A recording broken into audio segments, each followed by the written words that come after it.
Welcome back to Silver and Black Today, an Odyssey Sports original podcast. Do us a favor, make sure you subscribe, rate, and review wherever you get your audio. We would appreciate that very much. Also, a great shout out, special holiday thank you to our good sponsors at BetUS who bring you this video. And not only do they bring you this video, but they also bring you this incredible bonus. That's right. You can get 150% sign-up bonus.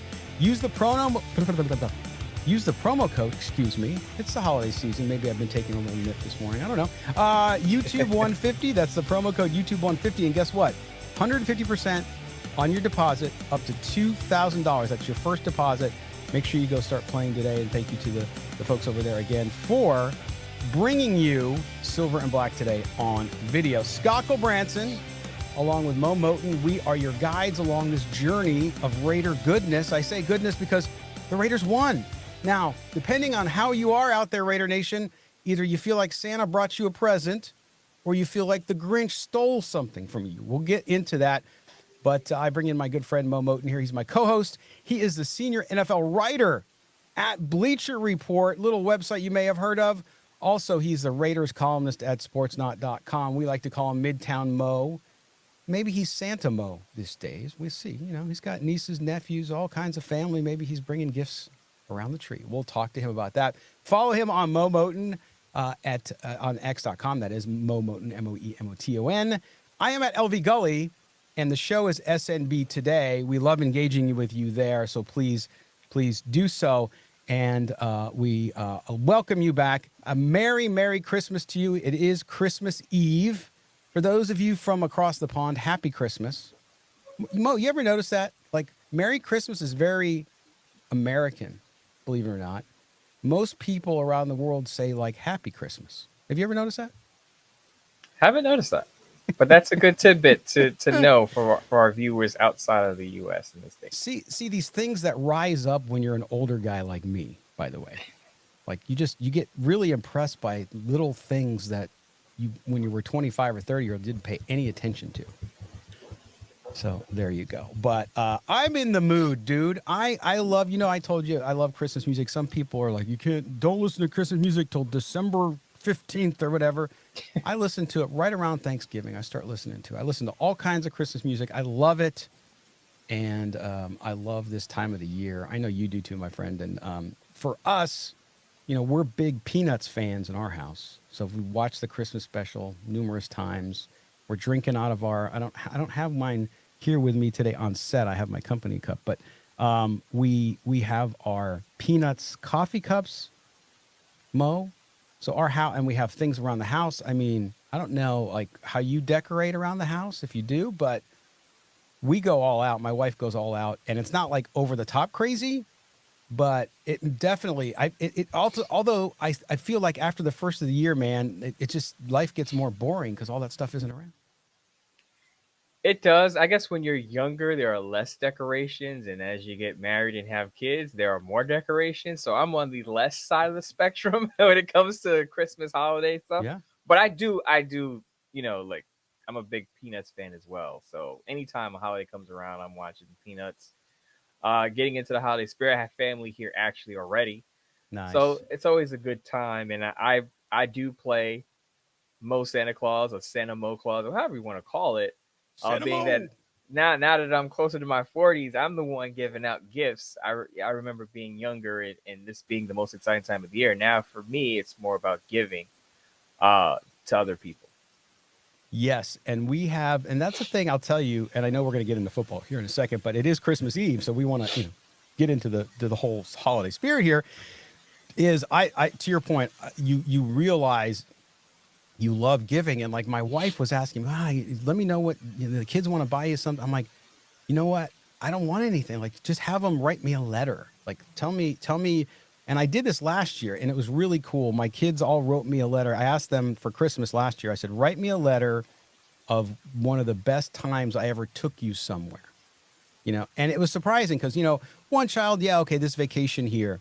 And then the other child was, remember that one time you took me out for lunch and we went to, and it was like the little moments. And that's when you start to realize how the moments are such true gifts as well. So make sure you do that. Share with people those experiences because they are really, truly gifts. So We appreciate that. Speaking of gifts, Really the quick, Raiders Scott. won. Really, Now, before we talk yeah, about the Raiders winning, personal yes. story. Okay. One of our favorite Moton traditions around Christmas is to sit around and have red velvet cake, cream cheese icing. Mm, Did that yesterday after the games, after the Raiders win, which we'll talk about in a moment. That was fun. My younger cousin, who's 13 years old now, is building a computer, and nice. the joy in his eyes watching him get the parts for it, because we got the parts for him so he could build it from scratch. It reminded me of myself, Mhm. and it was just great to see that excitement from him during the holiday season. Yeah, and it's funny. My wife and I were talking about that because now our youngest is 13, right? So now we've teenagers. We don't Mhm. have little kids anymore. And my wife turns to me that, and like I've gone almost all Amazon with shopping, right? It's not the old days when everybody was nice and jovial and you went out shopping and it was like a family thing and all that. Now it's Yeah. everybody trying to elbow you and flip you off and all that kind of stuff. But which happened. But she said, she looked at me, she's like, man, I feel like I need to go just like walk through the toy aisle. I go, what do you mean? Well, I miss doing that. And it's true. Like you have Christmas, of course, the secular side of Christmas. So the fun, the gift giving piece of that, of course, is so amazing, as you mentioned your experience as a child. Mhm. And so when you if you're a father or mother out there, and you have kids, you understand this. If you don't, or if you're not there in your life yet and you haven't had kids, you will. But even to your point, Mo, you have nieces, nephews, cousins, that kind of stuff. When you see the joy of a child's face at Christmas getting those things, doesn't matter what age they are, by the way, it really brings to life. And so for me, my daughter just got married, so we'll see in the next couple of years. I might become a grandparent. Yes, I'm that old. Um, Scott. so, but I can't wait for that too, because then like we get to go get those little toys again. It's fun. It really is fun. Anyway, although the Toys R Us are gone. Remember the Toys R Us? I used to love Yeah, those. That yeah. was such a cool thing. Anyway, again, the Raiders. I talked about a gift. Now the Raiders won. Of course, they beat the lowly Jacksonville Jaguars, who were terrible. I mean, it was two terrible teams playing each other in a game, and it was terrible to watch. To be frank with you, I know. Look, football's football. You and I watch a lot of it, Mo, outside of the Raiders, and it was tough. It was tough to get through that game and to watch it. Even there were moments the Raiders looked really great. You like to see Brock Bowers, all that stuff.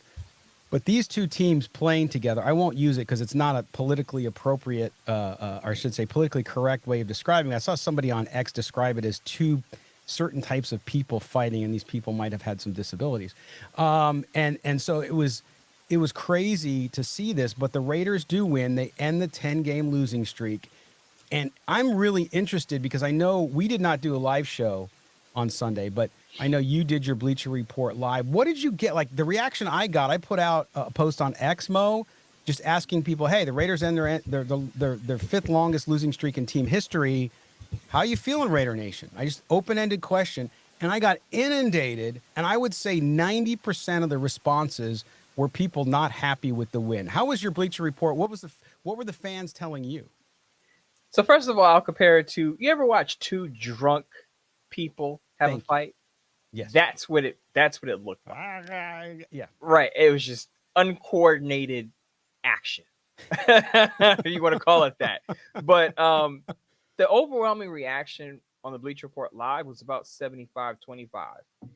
75% of the people, like you, Scott, like you were saying, weren't happy with the win and said, look, this is the worst win in franchise history. There were people in my Wow. live chat that said this is the worst Raider win in franchise history because they lost a chance at drafting a potential franchise quarterback in either Shador Sanders or Cam Ward.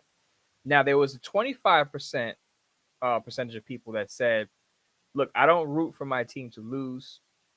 We don't know if these draft picks are going to pan out, so I'm going to enjoy the win.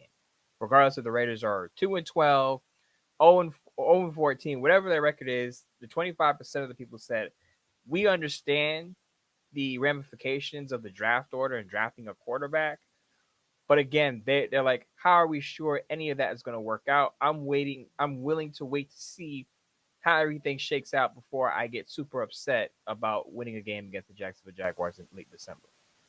Yeah, and I think that's fair. And listen, the whole tanking thing, and we got some calls later. Of course, we're going to have our calls in the Raider Nation mailbag coming up as well as we head into Christmas.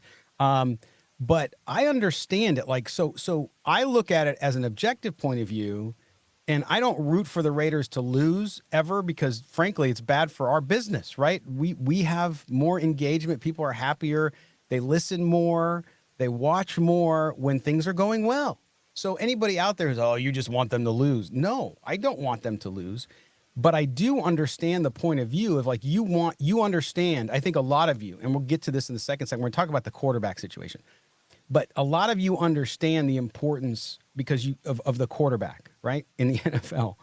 Because you look at the teams that are like the Raiders, that are outside looking in the playoffs or are in the bottom 5 of the NFL's teams, and they all share that in common usually. There's exceptions here and there occasionally. But most of all, you can see it, right? And so I understand people want to fix the problem, which is quarterback, one of the problems. Quarterback, the biggest problem. And so you want your team to be able to do that with some certainty, right, Mo? But there is no certainty because the people who bring up, well, when's the last time a number 1 overall quarterback won the Super Bowl? I think it's Eli Manning, by the way. But you look at those quarterbacks and nothing is for sure. And we'll get into that quarterback conversation about nothing is for sure with draft picks. So I think there's that dichotomy of people wanting their team to get over the hump, knowing that they have this big problem to solve, but then also you don't want to sit and watch your team and invest 3.5 hours and see them lose. So it's a really interesting piece, but Raider fans overall, and we have some calls today too, that are like, man, I'm so sick of this. I want them to get what they need to get. And so I rather have seen them lose so that we can get closer to that. And at least I know they're going to be in position to draft a quarterback. And I get the logic. It's not completely sound, but that I think, Mo, is why you see people not rooting for them to lose, but okay if they did. So I'll raise your Eli Manning with a Matthew Stafford. Yes, Matthew Stafford. Recently against the Bengals. But I understand both sides. I understand both perspectives, and neither perspective is wrong. And what do I always say? I'm not the fan please. I'm not going to tell you how you should feel about a Raiders win or loss either way. Me too. Right? But what I will say is, I remember there were whispers that the Raiders are purposely tanking. They're not that bad. They're not really a bad football team. They're just purposely tanking. The Raiders win the game. Vic Tafur posted that, the scene is very jovial out there in the field after they won the game. He also posted that Mark Davis was in the locker room high-fiving guys, and he badly wanted to win that football game. So for the people who had this conspiracy theory that the Raiders are trying to be purposely bad so they can get a top draft pick, that just wasn't the case. And if you know an athlete's mindset, athletes do not, and I've said this multiple times, athletes do not prepare all week, push through practices, play through injuries to go out there and lay down and lose. Right. Even if you're Antonio Pierce and you feel like you're going to lose your job, you're trying to win a football game because you don't want to go out with a 13-game losing streak on your resume as a coach. Even if you never coach a football team again, you don't want that on your resume. You're trying to win. Half of those players that are on the Raiders roster right now aren't going to even be there next year. So they don't care about a draft pick. You think Aiden O'Connell, who's probably not going to get a chance to start again, cares whether the Raiders draft Shedeur Sanders or Cam Ward or not? You think Caleb Von Jason, who's playing his former team who drafted him first overall and let him go, cares about a draft pick? You think Isaiah Polomau, who's trying to secure a roster spot, had 2 forced fumbles yesterday, cares about a draft pick? They don't care about a draft pick. That is a fan perspective. I just want to set that record straight that even though I shouldn't have to say this, it should be common sense that players are wired to win. Now, from a fan perspective, Scott, I totally get it. You want that quarterback, and when you drop in the draft order, it's less of a chance you get that franchise-changing quarterback. I get it. I understand both sides of the aisle. Yeah, I do too. And for a lot, I had a lot of people tell me this was the worst loss in franchise history. And I'm thinking to myself, No, had they set a new record for futility in consecutive losses, that would be the worst loss in franchise history, in my view. So it's to me, like you said, I get it. I'm not going to tell people how to fan. I might be critical of how you fan sometimes. That's not me telling you how to do it. It's just my perspective. You don't have to agree with it. I'm not saying I'm right. I'm not belittling how you do it, but I get that. And as somebody who covers a team objectively, I rather see them get a quarterback too, because I think going into next season, not only does it give a great things to talk about, but I think it puts the team on a different trajectory. But yes, the whole idea of tanking. Now, could coaches and the organization make decisions that make it harder to win? Not saying that they would tank either, but yes. I mean, Aiden O'Connell came back from the injury. He was healthy enough to practice. So do you not start him? That to me would be weird. Like, especially you're a head coach trying to save your job, which I think at this point, I don't think he can. But nonetheless, people are in those jobs. And I think people forget. I think fans forget. And you brought up this point that these guys, do you understand what it's like to beat your body up day in, day out like that too? Yes, they get paid a lot of money, most of them. I get it. I'm not denying that. I get it. They're very blessed. They have that opportunity. But it is physically overwhelming what they have to do to play in the NFL on a daily basis. Yes, it's easier with practices now and all that. But still, these are guys that go out there. Look what Max Crosby did before he shut it down, rightfully so, playing with that ankle injury all year long. Okay? So to go out there and not win, they're trying to win. And so I see why it happens. Now, the other thing here, too, is it does not make it impossible for you to go up and get that quarterback. It makes it harder. And frankly, Mo, I want to get your comments on this. If the Raiders, I think they sit, what, 6 today as we look at the draft? Mm-hmm. A lot can change in 2 weeks, so we'll see what happens. But to me, it makes Tom Telesco's job, A, harder to get that quarterback, and B, it puts more pressure on him because in the offseason, they have to do something to get a quarterback. Now, to me, it's got to be in the draft. If they somehow can't do it in the draft, he better get really creative with his ass because I'm telling you, they've got to address the position. So here's my quick thought on the draft order and the quarterback situation, right? So Mark Davis said there isn't a mandate to draft a quarterback, but they have to find a solution. Kind of double talk, kind of talking out both sides of his mouth. Kind of say, Absolutely. yeah, we're not going to share our draft plan, but we need to get a quarterback. Number two, it's well known that Tom Telesco isn't an aggressive GM. Doesn't really trade up for players. He likes to let the board come to him and unfold, right? I guess you call that passive if you want to. But I will say that every situation every year is different. Sometimes there's a first time for everything, right? Who knows? There may be a situation where he feels it's advantageous for him to trade up for a pick. We don't know that yet. So to say that it won't happen is to me premature because when have the Raiders done something where you said, yeah, I saw that coming in the draft? You're always surprised. We were just surprised about Brock Bowers. Now, he didn't try to trade up to get Brock Bowers, but what I'm saying is that a lot of times we think we know what's going to happen in the draft and we have no clue. Right. So I wouldn't write off Tom Telesco making a move. I understand that based on his track record, it's unlikely, but I wouldn't say it's impossible. Obviously, it is depending on what the offers are and what the situation is. Every year is different. Right. What I'll also say is that even if the Raiders don't draft the quarterback with their first pick, they should at least draft a developmental guy on day 2 or day 3. They passed on developmental quarterbacks last year. I say, this is my theory. Again, I'm going to reiterate this, Scott. You keep drafting quarterbacks until you get your guy.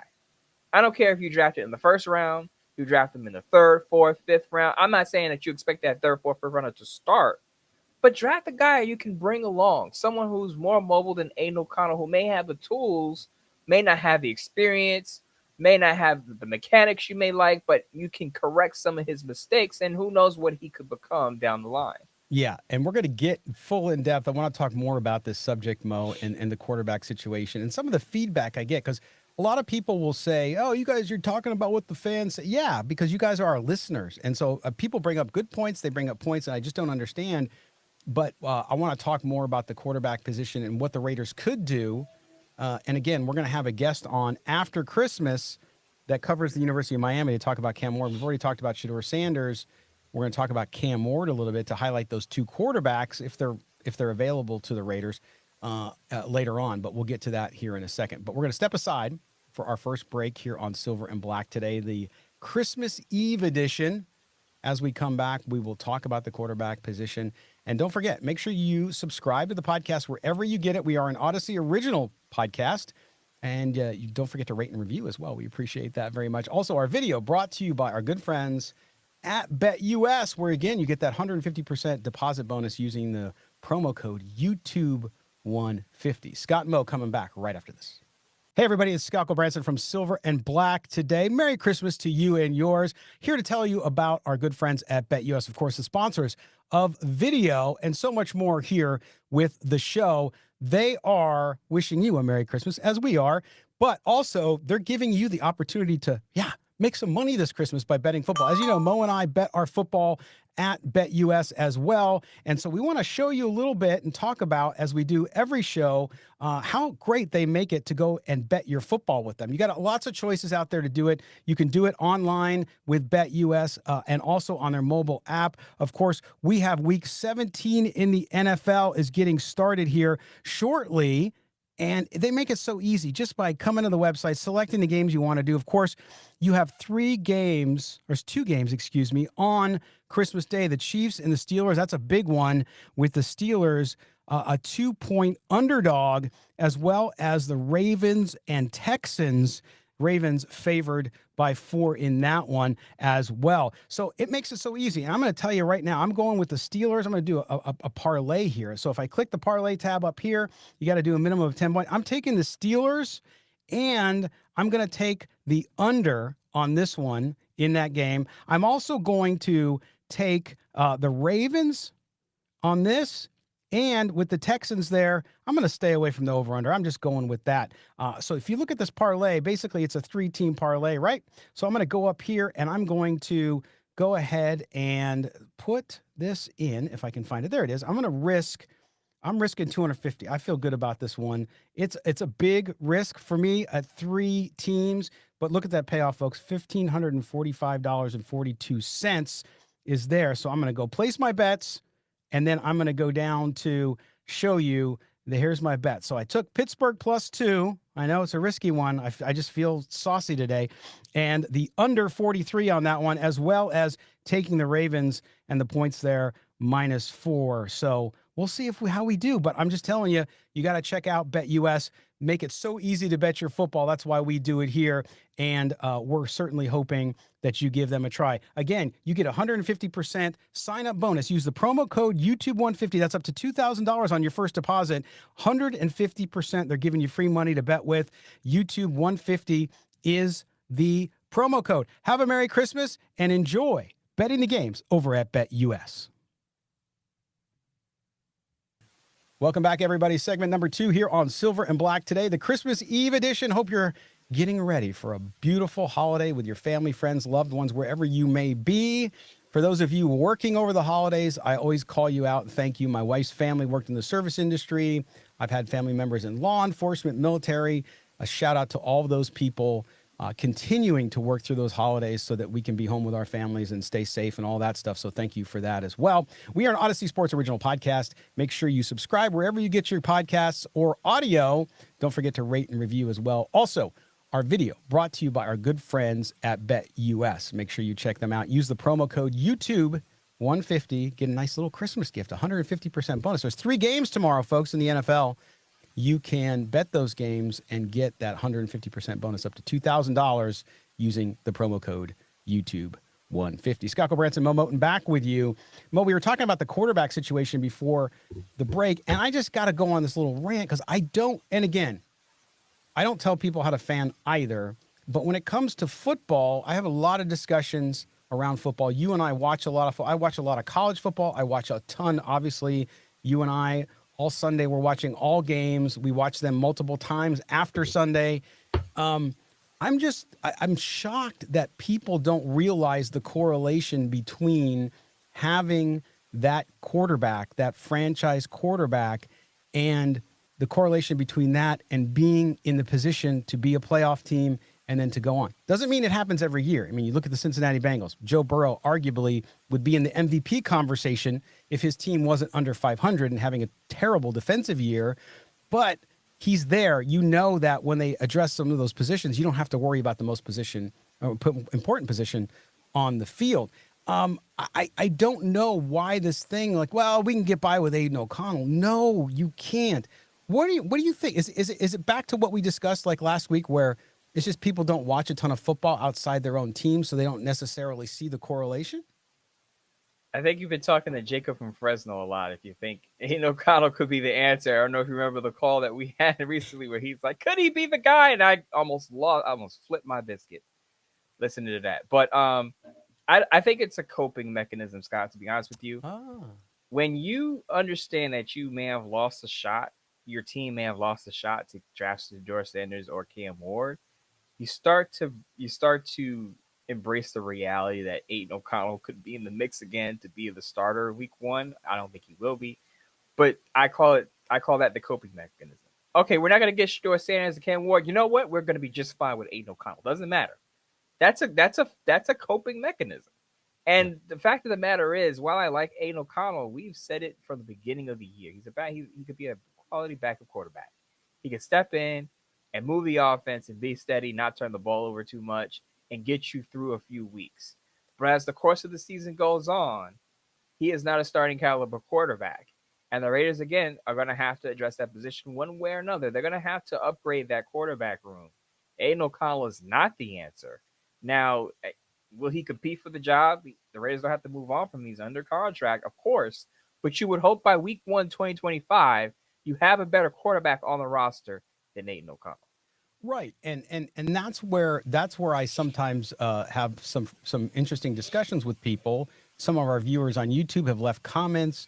Well, you don't know that he can't be the guy. Yeah, I think we have a sample size now large enough, right? Well, yeah, but look what happened with Sam Darnold. Again, Sam Darnold was the number 1 pick overall in the draft. He was in terrible situations. He was not a 4th-round draft pick. I mean, you're talking about different talent levels, period, okay? And so to me, you have to look at that situation. Again, we like Aiden O'Connell on the show. We talk him up all the time, but you are what you are, okay? And so he's not going to ever be a franchise quarterback. Just not going to be. Show me why. Show me why. Well, if he had a better offensive line, that doesn't show me why. I'm talking about based on his play. We now have a large enough sample size in the NFL of Aiden O'Connell that you can't tell me. And you saw it in the game on Sunday. He had some very nice plays, right? Some nice throws. He's got a good arm, all that stuff. But we also saw his limitations inside the pocket. We saw all those types of things. Versus I'm watching the Bills and the Patriots, and I'm watching Drake May. A lot of guys told me I was crazy for saying I think Drake May is going to be a good NFL quarterback, a really good starting quarterback. I'm not saying he's going to be a Hall of Famer, Mo, but you see him move. And I was arguing with a friend of mine. He's like, oh, he can't run. Look how slow he is. I said, he's got the most scramble yards of any quarterback in the NFL, more than Lamar Jackson. More than Josh Allen, right? So, again, I think that you have to look at it and say, hey, Aiden O'Connell should be a Raider. Keep him. Absolutely. He's under contract. Like the kid. He's great in the locker room. He's a smart guy. He is your guy to come in and be a backup, but you got to address the situation. And to me, yes, it's about the draft. Now, if you can't draft a quarterback, you still draft a quarterback, like you said earlier, Mo, right? If you draft somebody in the second round, I don't think you wait and say, oh, take Travis Hunter if you're in the top 3 and then go get a quarterback. That's stupid. That's just dumb, okay? I like Travis Hunter, great player. Going to be a good cornerback in the NFL, don't get me wrong, and a part-time receiver, right, in certain sets. But to me, that's what you have to do. If you can't get a quarterback in the first round, okay, then I'm open to those discussions. But, again, this franchise, Mo, I really, really believe that if you do not figure this out this season, okay, then you're again in holding mode. You're in, as somebody said on X.com to me yesterday, been in purgatory. I feel like I'm in purgatory again. And then he joked, no, I think I'm in hell. But to me, Tom Telesco has a big challenge. It's not easy. I'm not saying he gets fired if he doesn't address it. I'm just saying it's a hard thing to deal with, but they got to figure it out. I want to quickly just expand on my point about Tom Telesco because, again, the running narrative on on social media now is, oh, Tom Telesco doesn't trade up for a QB. How can we expect him to trade up if he needs to this year? When Tom Telesco got the Chargers job, Phillip Rivers was already there. Yeah. And then when Phillip Rivers moved on, Tom Telesco didn't have to move up because he was in the 6th spot, and Justin Herbert, Jordan Love, both those quarterbacks were available to him. He didn't have to trade up.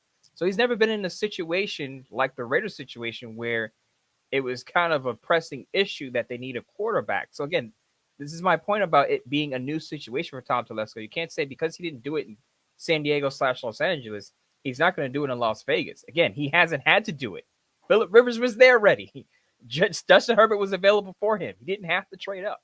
So right. I just want to debunk that whole talking point that people have that it's not going to happen. Now, Scott, really quick though, we're going to get into the offseason. And if the things stay the way they are and the Raiders are 6th, I would advise fans to start to familiarize yourself with day 2 quarterbacks. Again, I'm not saying that day 2 quarterback is going to be a starter right away, but I would expect the Raiders to draft one at some point. And again, you just never know where that quarterback could become down the line. Dak Prescott was a 4th-round pick. Russell Wilson was a 3rd-round pick. Kirk Cousins was a 4th-round pick. I know that they're in a minority group of quarterbacks outside the 1st round to start, but not to say, if you do your homework, not to say that you can't get a starter outside of the 1st round. Right. And there's guys that were high on people's list that fell down because they haven't been as good this year in college as people thought, like Quinn Ewers.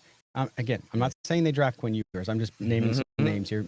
Milroe, some of these guys who kind of were the belle of the ball and then fell back down a little bit. And that's the way the draft. And Mo, we still have the Senior Bowl. Remember last year when we were looking at the quarterback class, how high Bo Nix was? At a certain time, Bo Nix was going to be a top 2 quarterback.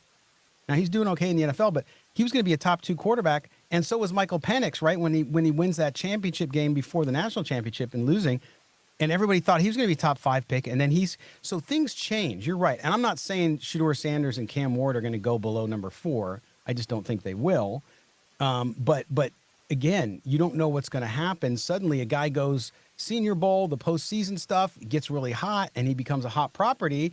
Then you don't know, because all those teams, you got Cleveland, you got the New York Giants, you got the Tennessee Titans, you have 4 other teams who need quarterbacks desperately. And they are going to be on the hunt to try to get there too, but you don't know who they like, right? I mean, the Giants drafted Daniel Jones, remember, okay?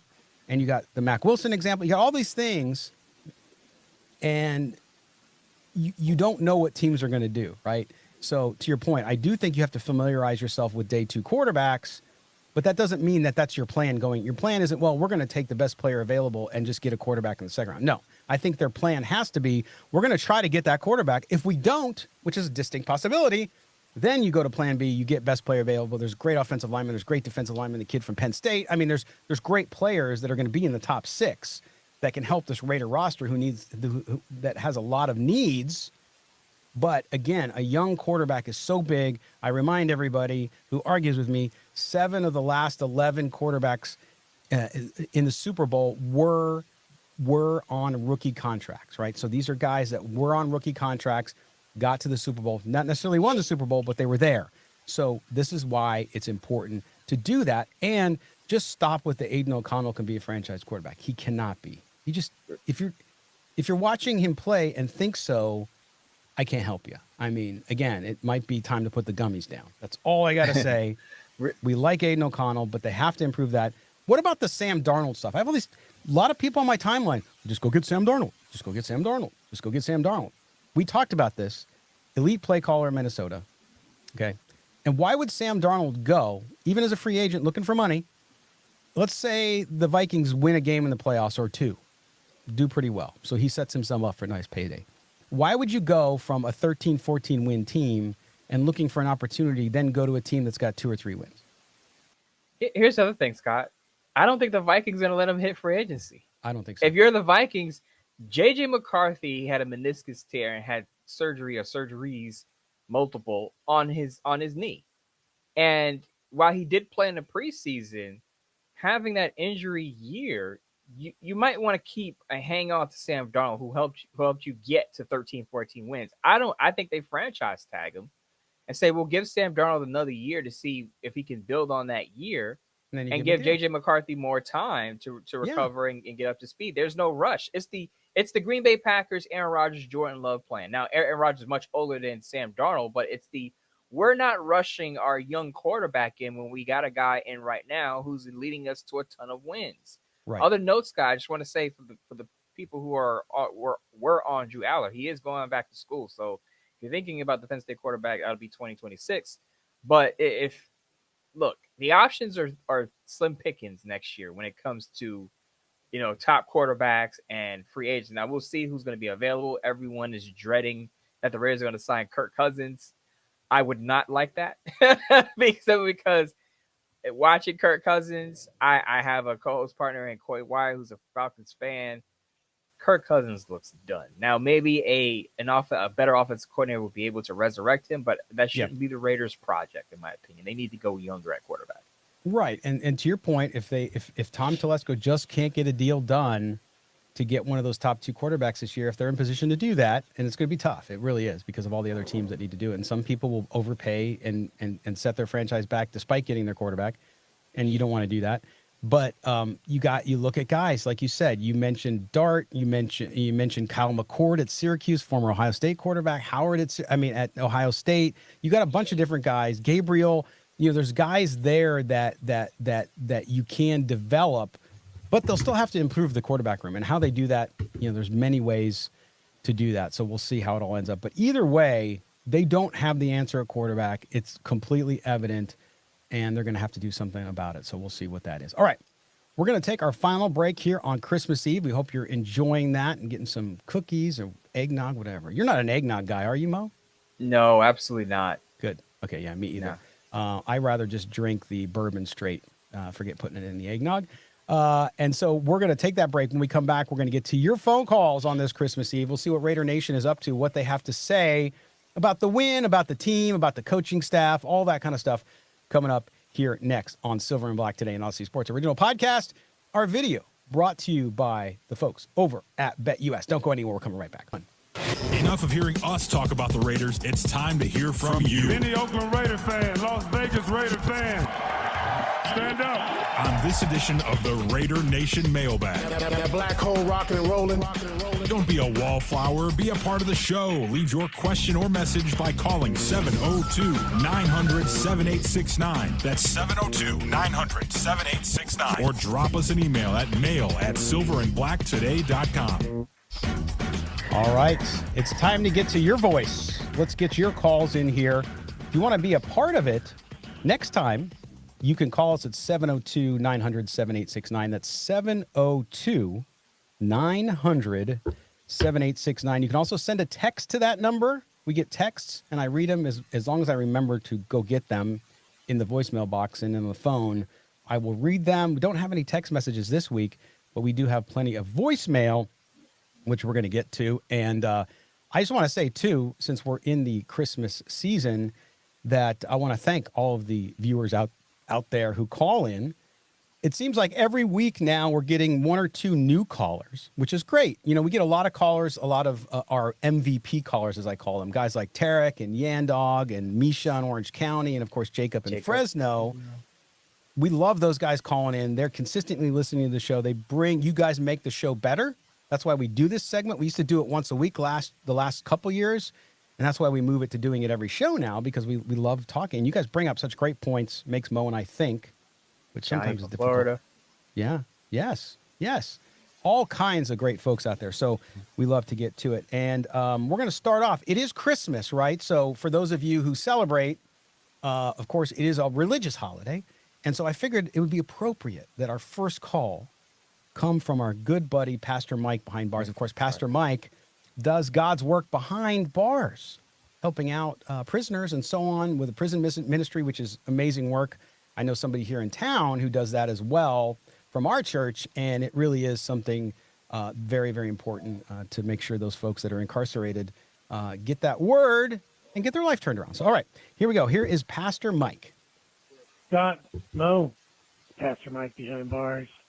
Hope y'all are doing well. I'm sitting here watching the last kneel down as the Raiders win an absolutely meaningless game. But you know what? I'm not mad about it. I'm not mad that we don't have a top pick. They're still in the top 6, they're at number 6. It is what it is. I'm sorry. You can call yourself a fan, but if you root for your team to lose, you're just a loser. Okay? That's the way I feel about it. With that being said, hey, I'm okay going best player available if that's the case. Or if they can find a way to trade up to get the top pick, great. As far as AP is concerned, I still feel the same way. I don't know how he survives the season, but we'll see what happens. But hey, you know what? All right, Raider victory doesn't really mean much. But hey, you know what? A win is a win. Al always said, just win, baby. So they won, and that's that. Hope you guys have a great week.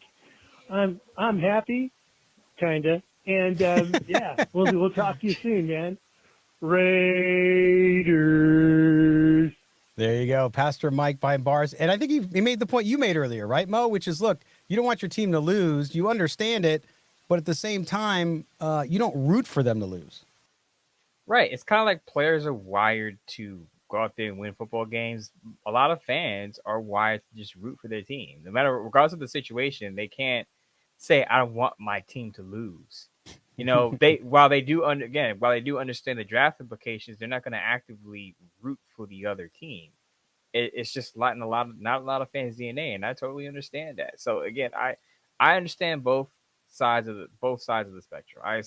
I don't tell fans how to feel about games, what the emotion is. I just break down the game, and I spur discussion. I let the fans have their moment, especially in my Bleacher Report Lives, where I say, well, how do you feel? Because that was most of my show yesterday, Scott, was how do you feel about the win? And again, overwhelmingly, fans were not happy. I had a Raider fan up there, fan of 52 years, and said, this is the worst season I've sat through ever. Wow. And I was just like, wow, it was that, I don't want to call it dramatic, but it was that strong of an opinion after that win. Yeah, and I think because of the way last year ended, and because of just the dynamic and exciting and just kind of, I think, magnetic personality of Antonio Pierce. There's no denying that. I think people really had expectations that were higher than could be delivered. Right? Not their fault. It's just you get excited because this guy, it was an interesting, especially coming off Josh McDaniels, right? So I get that piece of it, and I think that's why so many people feel so let down. And that's why I always tell people, again, for me, as the few teams left that I still am a fan, my alma mater, UNLV, I'm a Notre Dame fan because I grew up in a Notre Dame house. And then I got my Padres and the Golden Knights, right? And so those teams, I know, like I always temper my expectations. Yes, I want them to win a championship. Yes, they're pretty good. But I'm not going to get too low or too high depending what happens, right? At my age, I guard my emotions. Like I spend my emotions on really important things. And so that's how I am. Now, other people, they live for Raider football. I love it. It's what makes the fan base so amazing is the commitment, the love of the nation from the people in it. So don't change. Just be who you are to most points. So thank you. And again, I appreciate it, Pastor Mike. All right, now we're going to go out to Austin in San Diego. First-time caller. Hey, Scott and Mo. This is Austin from San Diego. Been listening to the show for a couple of years now, first-time caller. But I just wanted to chime in on just the draft and the general direction of the organization. First and foremost, I want to say I like Shedeur Sanders. I don't think he has any personal issues or anything like that. I think he's a tough kid. He works really hard. He was able to handle all the lights in college and even going to Jackson State. So I want to start my my analysis with that first. But anyways, I just don't think that this team should settle for a mediocre quarterback, a mediocre prospect this year. I mean, just watching this guy's film, he doesn't have a consistent drop back. He has this kind of like wonky back pedal that you see in like 60s and 70s. It's like, I understand he's working with Tom Brady, but like, again, that already creates a bias in your evaluation of these players. He doesn't have any elite traits. Cam Ward, it's like, okay, I could see a little bit of Russell Wilson in him as far as upside. And I understand Shedeur has that floor, right, that everyone talks about. But if you really watch his games, he's not throwing the ball down the field that much at all. He's throwing these wide screens left and right in the RPO action, and that game doesn't really translate to the NFL. These hashes are too wide compared to the NFL, so it just creates a different type of sport, to be honest. And I just think that instead of putting all your eggs into this, like, okay, he could be a mid prospect, you should look at getting another blue chipper. I mean, Travis Hunter is a no-brainer blue chipper. You can get him on each side of the ball. You can even get him to contribute in special teams. And what we've been talking about all year is, hey, let's get the ball. Let's take the ball away on defense. This guy would immediately partner with Max Crosby to be able to make that happen, especially if we bring back Trayvon Morgan and, et cetera, all these pieces that we can pick up in the offseason. This team is 2 to 3 years away. We need to build a 2 to 3 year plan, and that's the issue that's been really scarring our organization. We don't have any consistency, and we finally have someone that seems to be competent drafted in the first and second and third rounds, and we should let him cook for a couple of years. Let him bring in some more blue chippers, hopefully get some, additional. If we can get 3 starters each year from the draft, that would be obviously ridiculous, but that's 9 people in 3 years that can really fill up our organization, and we can start re-signing these guys instead of going and trying to solve our issues in free agency. Anyways, I'm not scarred by. I mean, obviously, the Jamarcus Russell thing was a tragic situation that happened with the Raiders in the past, but that doesn't inform my decision making. That's not going to inform me taking a top 3 prospect in the top 3. But again, just want to hear your thoughts. I'd rather us take a slow through approach to this instead of just trying to microwave our organization, because it hasn't worked clearly for the last 5, 10, 15 years, and it's just I'm tired of it. So anyways. Oh, there you go, Austin. Sorry, man, you cut out. But great call. I mean, first time call, Mo. I love it. I don't agree with everything he said, and I'll let you comment, and then I'll jump in.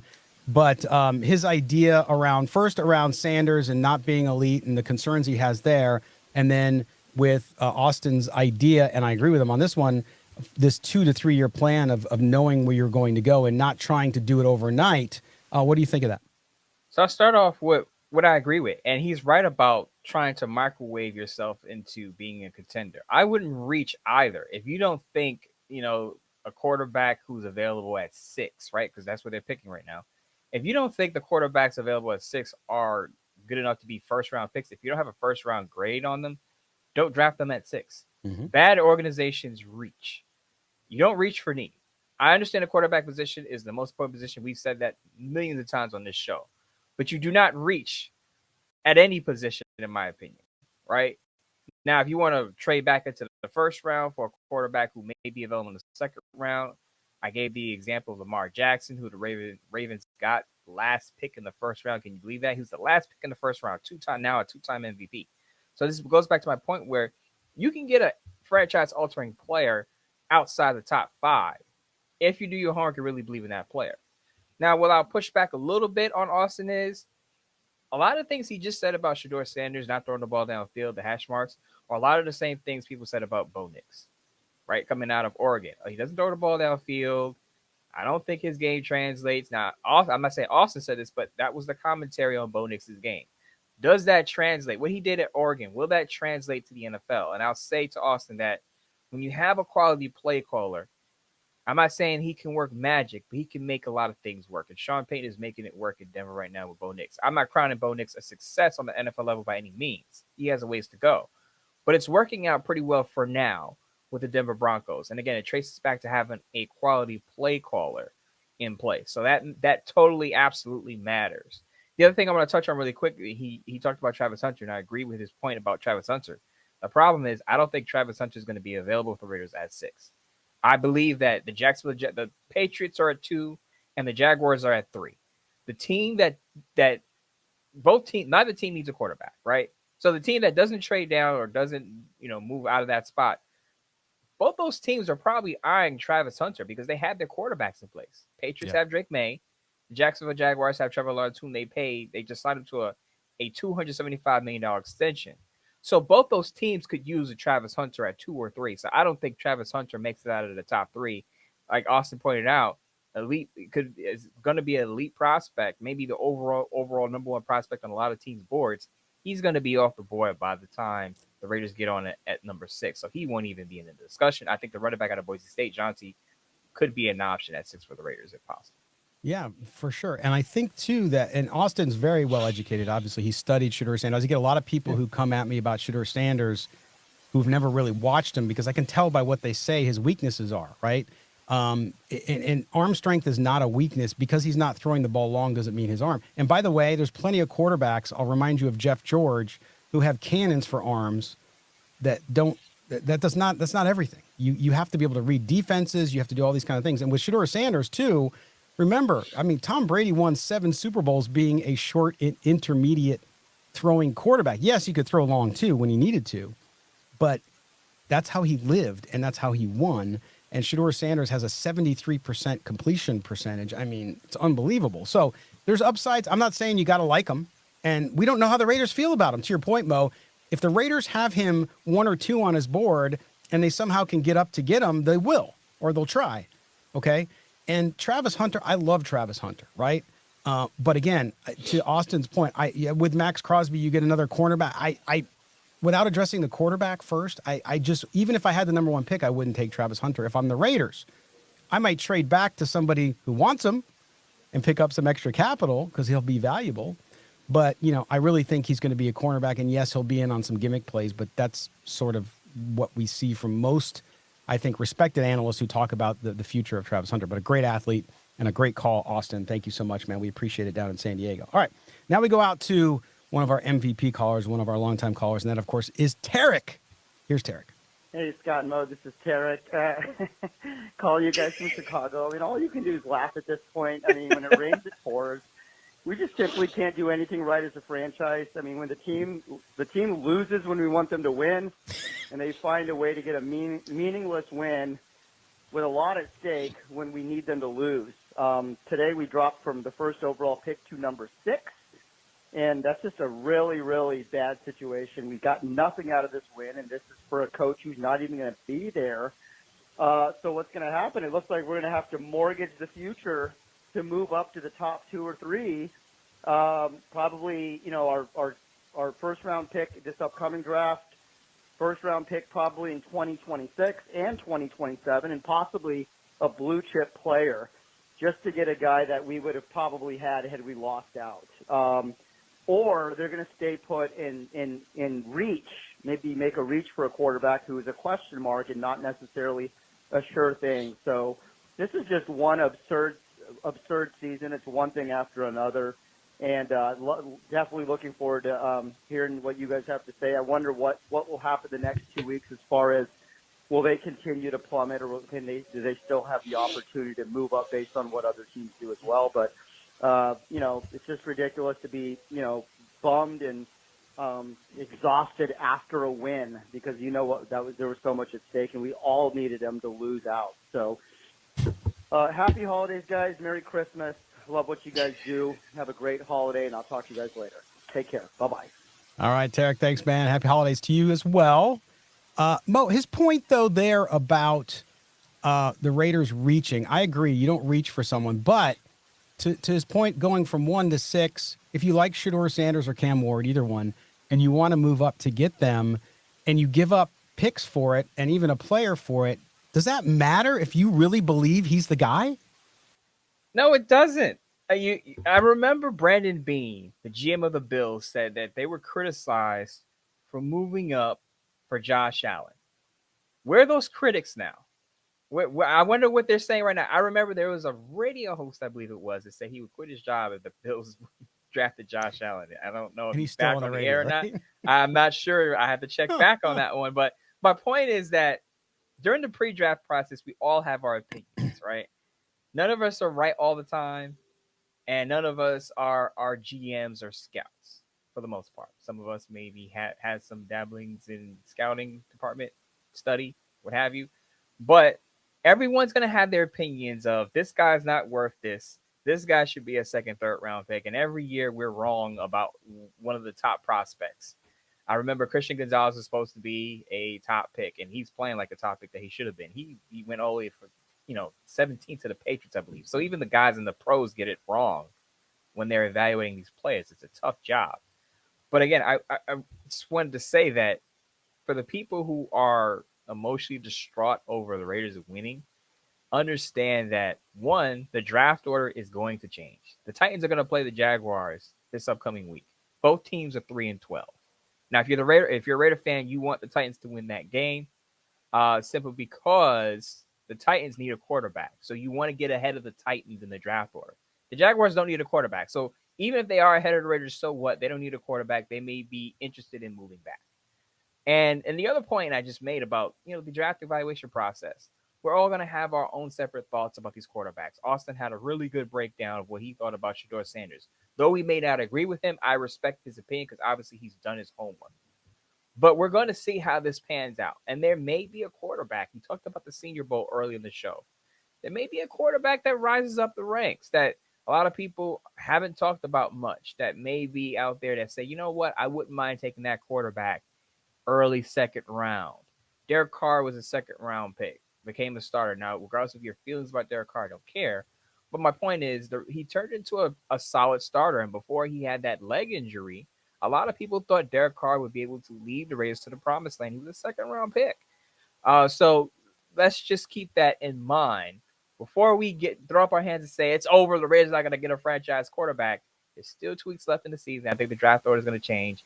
And there's still going to be a lot of assessments, a lot of valuations coming in about these quarterbacks next year.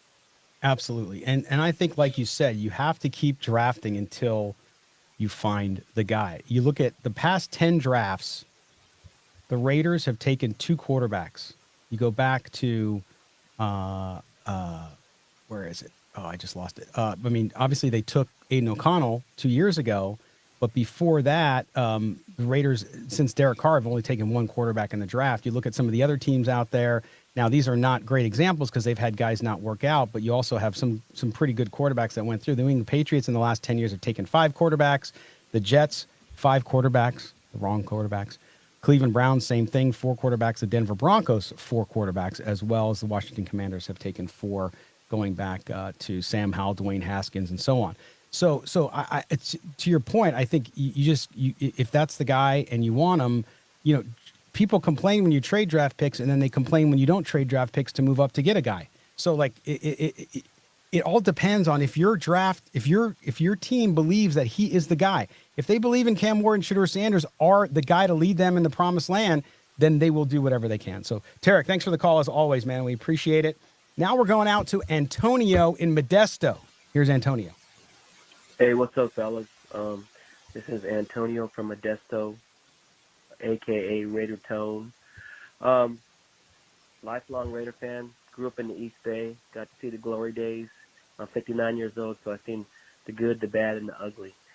My thing is, here's what I've been proposing, and everybody just says I'm an idiot, ridiculous, this is redunculous. But here's my scenario. Somehow, and I think it's going to be really hard to get the first-round pick, right? You guys have pointed it out with the Giants, and, there's games that literally there's going to be a default that the Raiders are going to get these wins.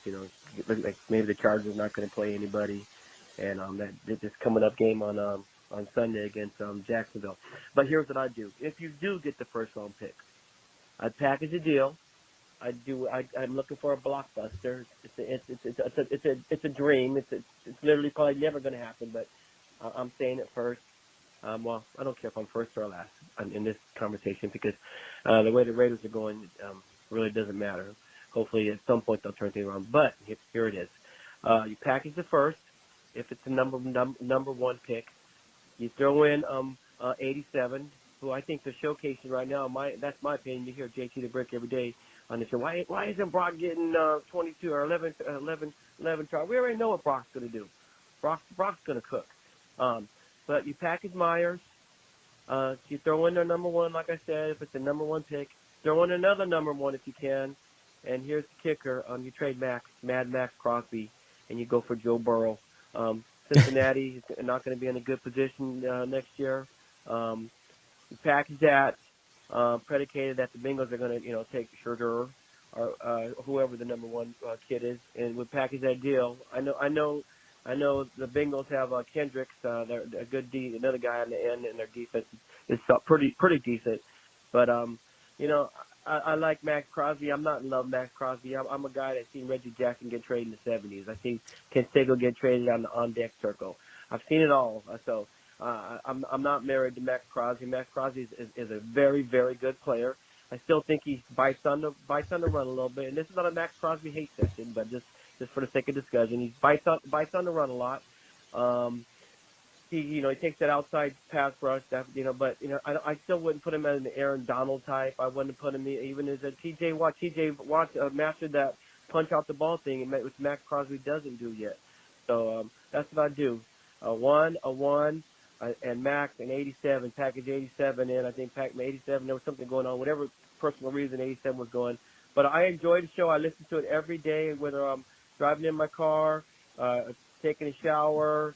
I don't.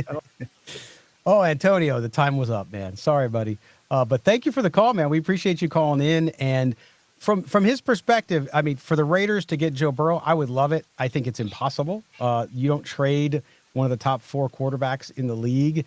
And the Bengals, remember how good their offense has been. They've lost more games where they've scored 30 points this year than I think any team in the NFL in the last 15 years. It's their defense that's the issue, and they can turn that around pretty quickly. So I don't see that happening, Antonio. I love the reach there, though. What about his point about Max Crosby? I've heard other people say this. I don't think you trade Max Crosby. That's just my opinion.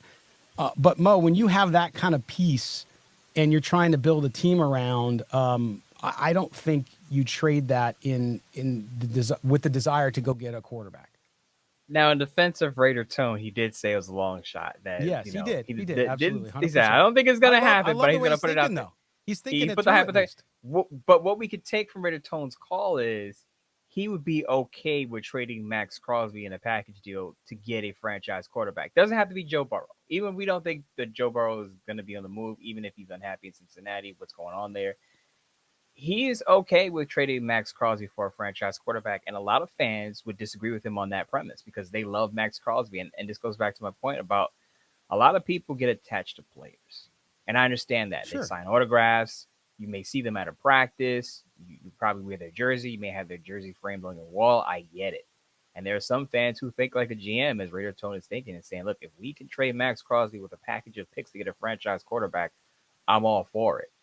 And I know Raider fans are listening to that, and they're thinking back to the day when Khalil Mack was traded on September 1st, 2018. I remember the date. That's how gloomy Raider Nation was when I remember the date. But a lot of fans would say, no, we're not trading Max Crosby. He is the heart and soul of our football team. There's no way you do it. And some fans say, well, if you have to trade the heart and soul of your football team to get a quarterback who can lead your football team to the playoffs, they're all for it. And that's going to be a discussion in the offseason. I'm sure it's going to come up, especially if the Raiders aren't in position to draft a top quarterback prospect, and the free agent class is what we think it's going to be, and that's below average. That's right. Well said. All right.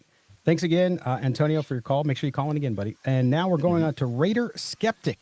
I think he's optimistic. Hello, this is Raider Skeptic, the artist formerly known as Raider Head. Oh, yeah. It's been a while since I called in. Yeah. Shame.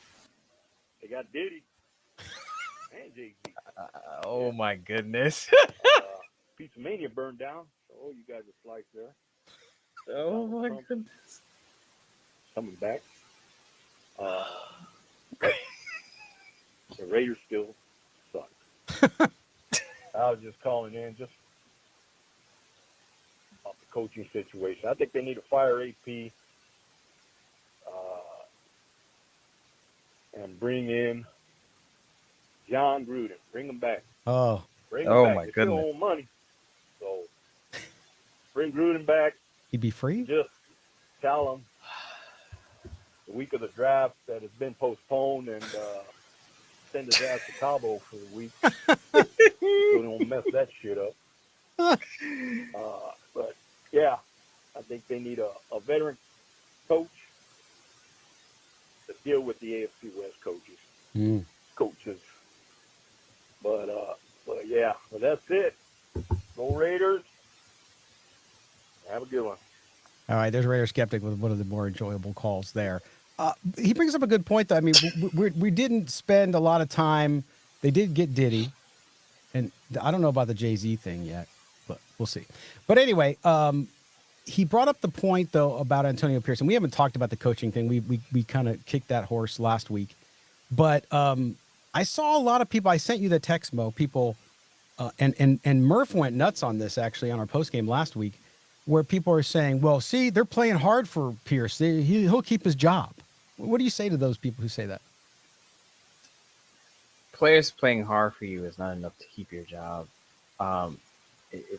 It's just not. The Raiders won the football game on Sunday, but they didn't play particularly well. Mm-hmm. I think the broadcasters, McCourty and Tiki Barber, were kind of disgusted with some of the penalties, a lot of the penalties that were happening. I made the joke on my Bleacher Report live show.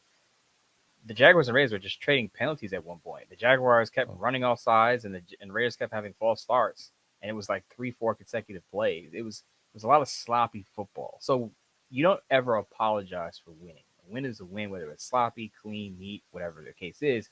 But it wasn't like all of a sudden the light bulb came on and it's like, oh, this is what the Raiders could be under Antonio Pierce. They scored 19 points against a bad Jaguars team with the worst pass defense in the league. Let's put that in perspective, right? So this is not going to save Antonio Pierce's job. I think with Antonio Pierce in the back of his mind, he's not going to say this, but if he's thinking I could get fired, I'm going to go out a winner. Right. I'm not going to go out a big loser, as I said in the first segment.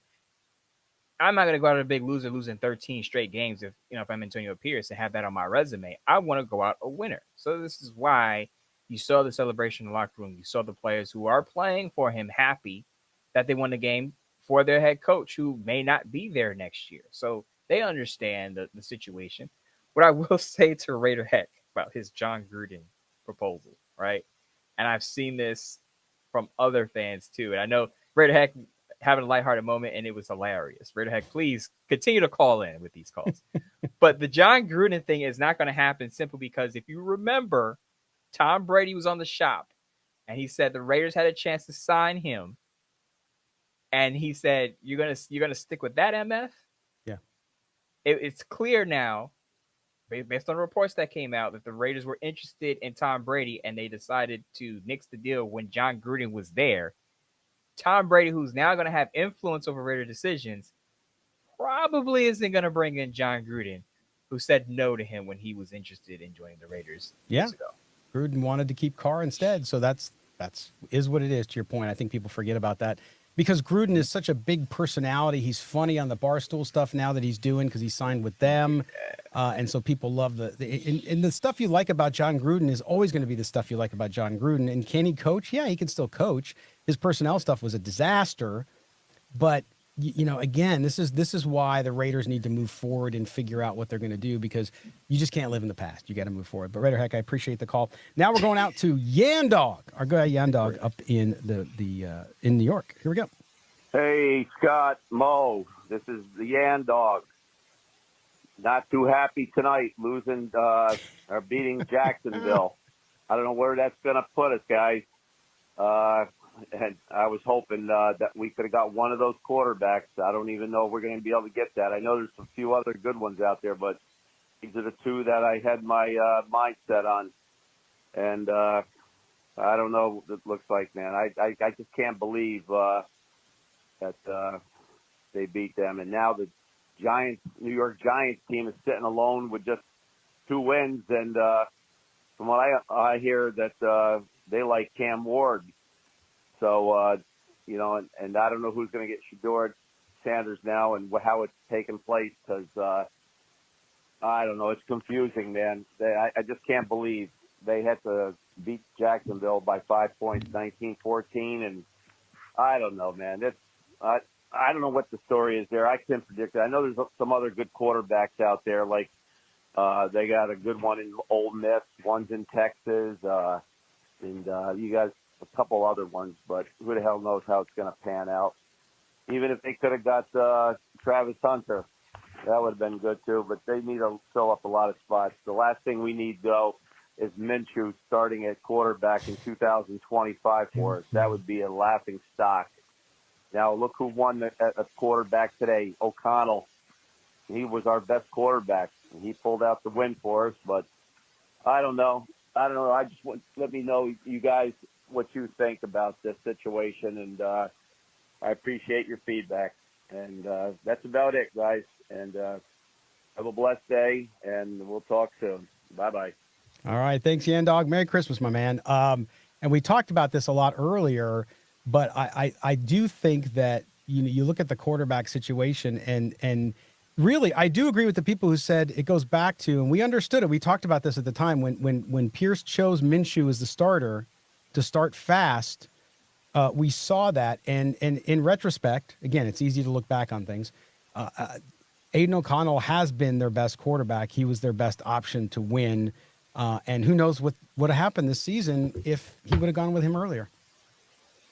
Who knows? We no clue how the Raiders' record would have panned out. Now, Aiden O'Connell has struggled to stay healthy too, so let's also keep that in mind. The hand injury, the bone bruise in his knee.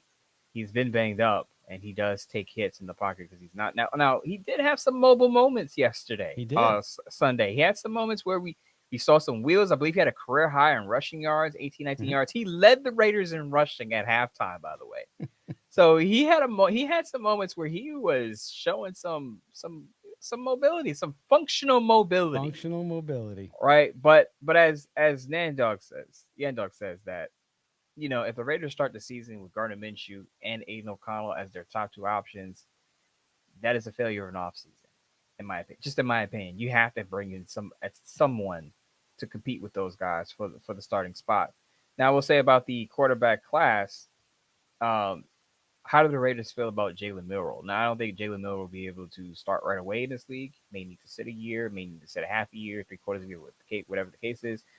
But we don't know what Tom Telesco's thoughts are on the quarterbacks other than Shedeur Sanders and Ward. We don't even know what his thoughts on Shedeur Sanders and Ward are.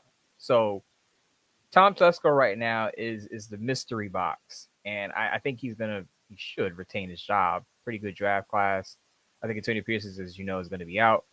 What does Tom Telesco and his scouting department, what do they think of these quarterbacks? Because while we may say everything, this guy, Quinn Ewers or Jalen Milroe or Dylan Grable, we have our thoughts on them. You're going to have your thoughts on them. But Tom Telesco, if he has a first-round grade on another quarterback, again, I wouldn't be surprised if he makes a move for one of them. Again, I'm going to go back to his Chargers years. Where people are going to say he doesn't trade up, he doesn't move around. Didn't have to do it with the Chargers. Yeah. Now it's more imperative that he get a quarterback with the Raiders. You might be surprised by what happens in this upcoming draft. Yes, and I could very easily, let's say they end up at 6. I could very easily see them trading back from 6 to the mid-teens if somebody wants to give them a second-round pick, right? I mean, those are the scenarios, and we're going to go over those as we run through the whole offseason. So stay tuned. We're going to have lots of great discussion on that. All right. Thanks again, Yandog. Now we go to Anthony up in Idaho. Scott, Mo, what's going on? This is Anthony from Idaho.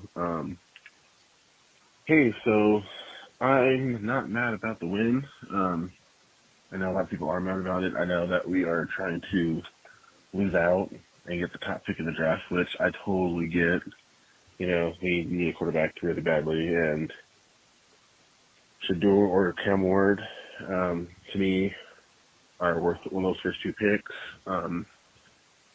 I even like Jalen Milroe, but I do believe that we need one of those top two picks really badly. But I wish you'd be too mad because the thing is, we're all willing to do what it takes, right? Most fans are willing to do whatever it takes, even though it means trading the first round picks for 3 years or something, I'm sure, we want to do whatever it takes. So even if we're winning a few more games, I think that looks better on us. It doesn't make us look so unattractive for any quarterback coming in. Maybe we have a solid roster with really respectable, good to great players. And I think just losing, if we just lost and kept getting blown out or whatever, I think it just made us look a lot less desirable.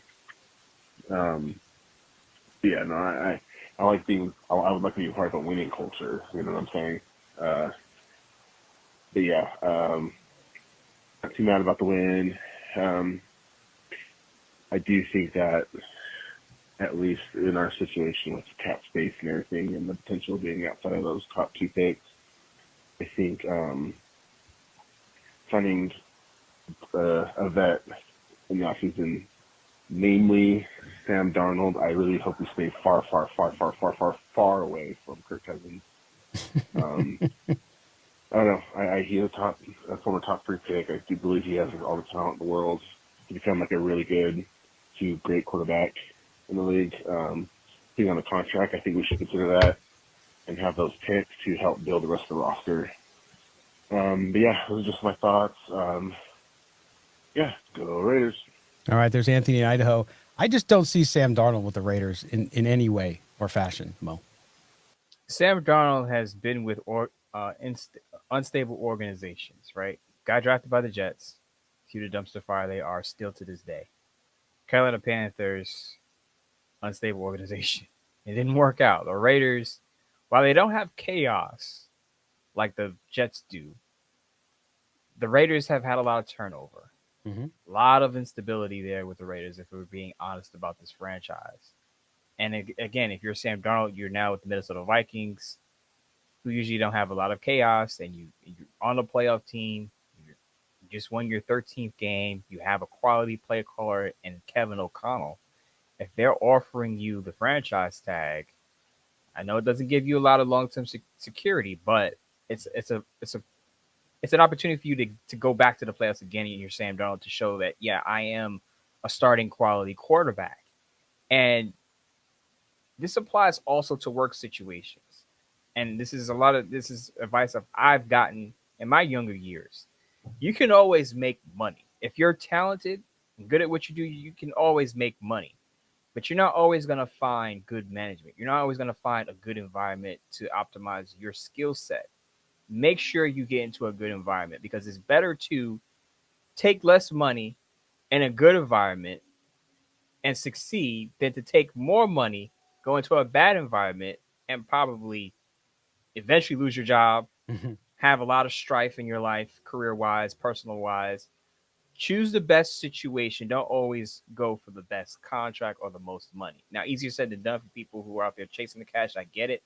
But my point goes back to Sam Darnold. He's made the money. As you say, top 3 pick in his draft class. He's bounced around the leagues, made millions.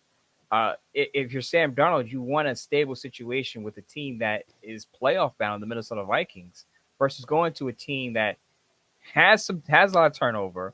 You're not necessarily going to be the franchise guy, even if they offer you a big contract, because we already know that teams that sign you to a $4 or $5 million deal and let you go after 2 years. There's a 2-year out in the contract. So if you're Sam Darnold, you're looking at, should I stay with a playoff bound team and a quality play caller, or go to an unknown situation where don't know who my play caller is going to be, a lot of turnover, a lot of instability there? I think the decision is very easy. Yeah, I agree with that. So, and we'll see. The Raiders probably will go get another veteran quarterback, I would imagine, in free agency, but it's going to be, a guy that Aiden O'Connell will compete with, but I don't necessarily think you're going to go spend a lot of money on that, and I don't think they go anywhere near Kirk Cousins either. Scott, really quick, I agree with Anthony, though. Stay away from Kirk Cousins. I would not be happy if the Raiders went after Kirk Cousins. Not even close. God bless him for making his money, but I think, like you said, he's cooked. All right, our last call of the day is Misha from Orange County. Hey, fellas, what's up? Misha calling in from Orange County, California. Post game from a Raiders W. Haven't seen that a lot this season. Happy we got the win, or at least part of me is happy that we got the win. Doesn't sound happy. The other part of me is like, why now? You know what I mean? Why now? We got a couple games left in the season, very winnable games, and for the first time I'm sitting here, questioning whether I want them to win or not. And obviously that comes out of desperation for getting a quarterback in the draft. But what an awful place to be in as a Raider fan. What an awful place to be in. You always want your team to win. But considering what's at stake for our future, to sit here and lie and say that, I'm thrilled about the victory. To be honest with you, I'm not entirely thrilled about it. Because if we're going to win, why didn't we win earlier in the season? I mean, I know why, but it's like, why now? Why do we have to start winning games now, considering what's at stake? It's just an awful place to be in as a Raider fan. I'm sure a lot of people can relate. but I don't really have much to add. Kind of feeling a little bit down in the dumps. But Uh-oh. I don't know. Talk me off the ledge, guys. Merry Christmas. Hope you guys have an awesome holiday. Talk to you soon. There you go, Misha from Orange County. Misha, the last thing you said there, Merry Christmas, a holiday season, wipe away the blues with the Raiders. I understand. You kind of, I think, exemplify what Mo said he heard on his Bleacher Report Live, which was kind of like people not rooting against their team, but they're not exactly happy with the win because of what it does with the draft. So I think you're frankly just normal. I think people are all in that same boat, but it is the holiday season, like you said. So just enjoy that. Put the Raider stuff aside a little bit. As much as a great fan as I know you are and a member of Raider Nation, just kind of like compartmentalize it a little bit and know that things will change significantly in the offseason, and we'll see where it goes. So number one, I once he got on the call, I knew it was one of those wins where you're just not happy about it. You say good for the win, but the big picture, keeping the big picture in mind, it was just a big blow. Because you had all these thoughts about Shedeur Sanders in Las Vegas, Cam Ward in Las Vegas. I get it. But I will say this, and I said this on social media. The order is going to change again. Yes, it will. Again, the Titans and Jaguars play next week. One of those teams has to win, barring a tie. They're going to be teams that are going to be resting stars in Week 18. The Patriots are going to play the Bills in Week 18. And I brought this up on my Bleacher Report Live. I'm not telling people to cheer for the Chiefs, but if the Chiefs beat the Steelers on Christmas Day, they clinch the number 1 seed. Which means the Bills don't have a shot at the number 1 seed, which means they don't really have a reason to play their stars in Week 18 against the Patriots.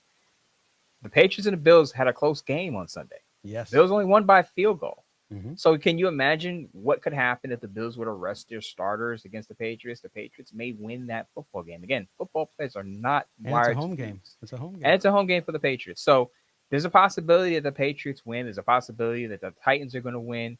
So the Raiders may not end up picking 6. There's still 2 weeks in the season left. We have a whole offseason. There's so many things that can change. Trades happen. Guys retire. Guys want out. They request trades. We have zero clue what this offseason is going to hold. So while I understand the big pictures of blow to you because you wanted the Raiders to have that top draft pick and possibly get that quarterback, just understand there's some football left to be played, and we have an entire offseason of twists and turns that we have no clue are going to come up. So just understand, at least the Raiders are going to have a top draft pick. Even if they beat the Saints, they'd still be in the top 10. They're going to have a top draft pick to get a quality player, and they're going to have a ton of cap space to spend. And hopefully Tom Telesco shows some aggressiveness in his ability to acquire players, including a quarterback. Well said. And that's where we'll end this show. We're going to get out of here and enjoy our Christmas. We hope you enjoy your Christmas. Mo, I know we're going to be back on Thursday. Anything from a Bleacher Report perspective you want to tell people about happening this week? I'll be back on Thursday on Bleacher Report Live in the afternoon, 4 p.m. Eastern Time, 1 p.m. Pacific. Of course, again, I usually have them on Wednesdays, but because of Christmas, pushing it back a day, I got to have more red velvet cake with my family.